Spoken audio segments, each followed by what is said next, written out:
In today's video, I am going to be making low-carb lasagna or a keto lasagna, whatever you would like to call it, even a carnivore lasagna.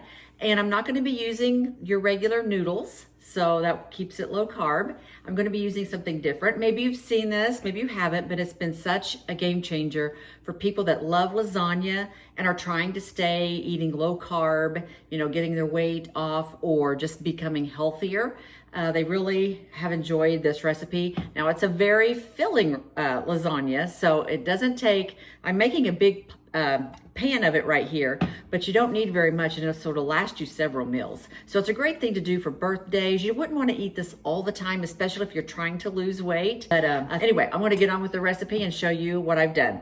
First, if you've watched any of my other recipes, you know that I go ahead and I ground up my hamburger meat and my sausage, and if I chop up onions or anything like that. But today I went ahead, I'm going to be doing 2 pounds of meat, 1 pound hamburger meat and 1 pound of ground sausage.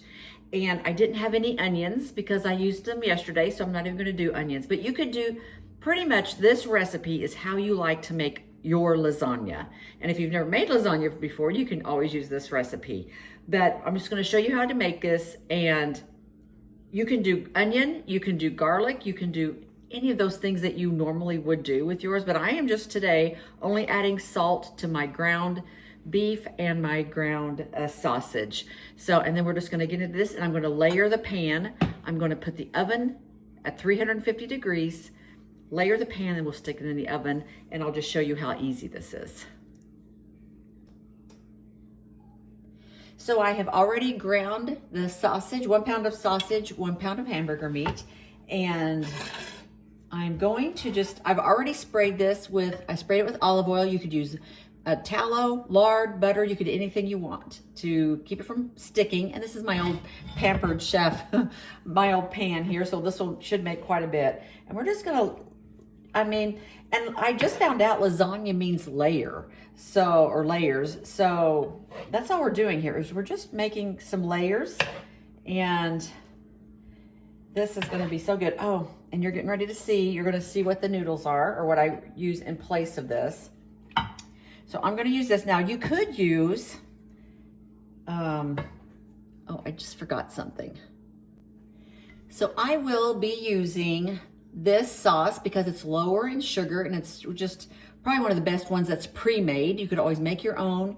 I've even seen where you could even layer this with, if you'd rather have like an Alfredo sauce. So you can do just about anything you want. But I am just gonna pour just a little bit on here.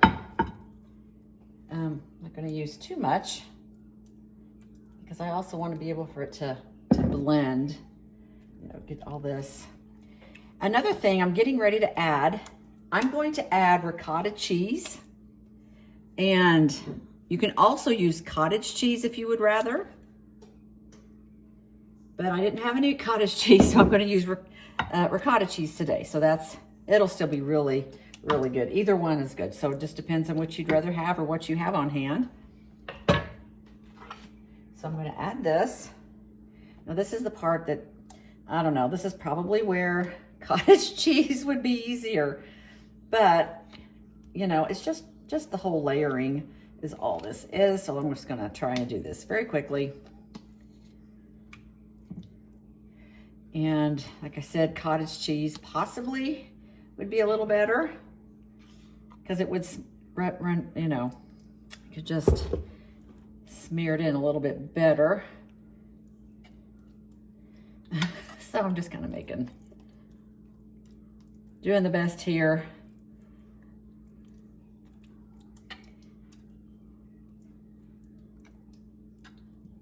Okay, and then now I'm going to add,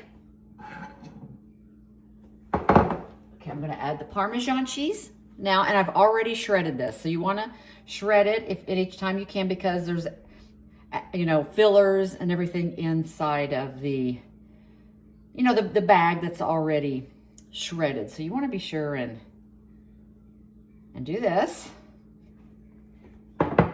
Then I'm gonna add, instead of the pasta, I'm going to add deli meat. I'm gonna add sliced chicken. And this is a little bit thicker. It's actually than like the pre-slice. So I had them slice this. I don't know if this matters, but it's at a 25.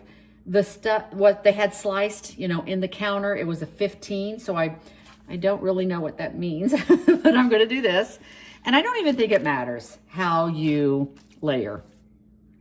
And I'm just going to do this. So that's plenty. And now I'm going to add the mozzarella cheese. Now you can buy sliced mozzarella cheese, which I wasn't even thinking today. And you could put that on so you'd have another layer that way. And that would be even easier because I also grated this and I use a super, super easy grater, which I'll have in the link below so you guys can see what the grater is, because it's wonderful. Because pretty much those ones you feel like you're going to slice off your fingers. But it looks like we're just going to need one more layer here in my big old pan. And this is just so good. And like I said, it's so filling. You won't even need but just a small piece, and you could really make this and it could last. You could freeze it and you can just make it really last. I'm trying to think, oh yeah, now I'm gonna do this. Like I said, you could do a white sauce, especially for people that can't handle the red, because the tomatoes are a nightshade, and so some people have issues with that. Sometimes they bother me, but this should be fine.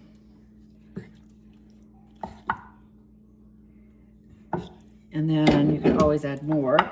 And then I'm trying to remember how I've layered it. Oh yeah, then I do this. So then the ricotta,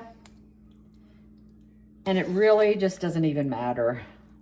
Maybe for the last layer, depends on how you want that to look.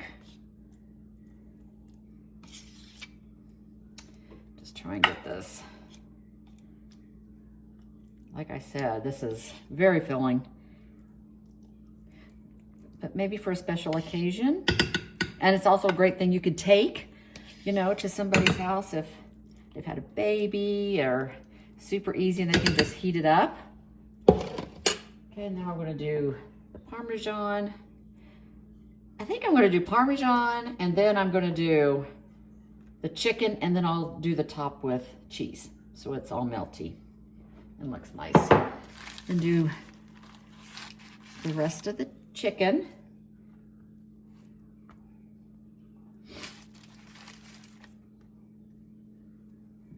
I'll just cut this like so. We'll do that.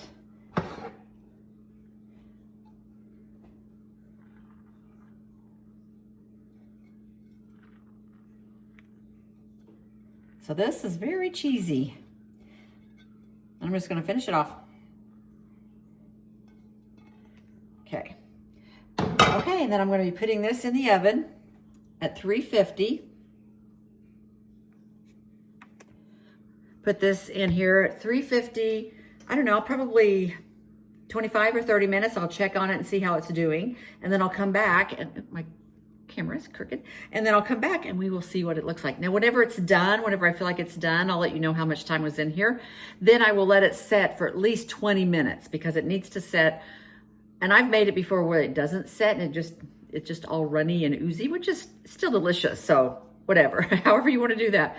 But I will let it set, and then I'll come back and I'll let you guys see what it looks like.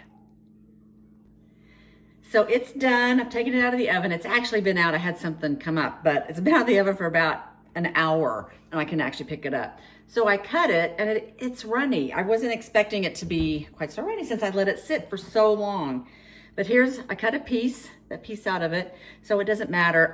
I have read somebody saying before they add an egg to the sauce to make it thicker. I'm not really sure. I'll have to give that a try sometime. If you do that, let me know, and let me know how you do that before, like, you cook the egg, or I don't know how that works. But anyway, here it is, and it looks wonderful, tastes delicious. You can kind of see I didn't get quite as much cheese up in here where you can see the chicken, but it's so good. I really think you guys will like it. Comment below if you make it or if you have before. I do know that some people, instead of using the sliced chicken, you could do turkey. Also, you probably could even do sliced beef, but they also do the egg life wraps that have 0 carbs, and you could do that for the layering as well. So if you do any of that, be sure to let me know, and I'll just see you guys in the next video. Thanks. Bye.